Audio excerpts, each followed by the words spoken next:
gosh. Flash flood warning for Fairfield County in southern Connecticut. Issued a flash flood warning for Fairfield County in southern Connecticut until 12:30 p.m. At 10:30 a.m., National Weather Service Doppler radar indicated flash flooding from a thunderstorm over the warned area. Excessive runoff from heavy rainfall will cause flooding of small creeks and streams, urban areas, highways, streets, and underpasses, as well as other drainage areas and low-lying spots. Do not drive your vehicle into areas where the water covers the roadway. The water depth may be too great to allow your car to cross safely. Move to higher ground. A flash flood warning means that flooding is imminent or occurring. If you are in the warning area, move to higher ground immediately.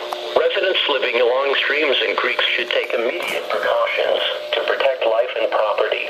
Do not attempt to cross swiftly flowing waters or waters of unknown depth by foot or by automobile.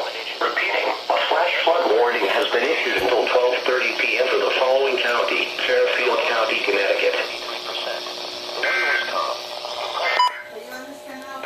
Yes.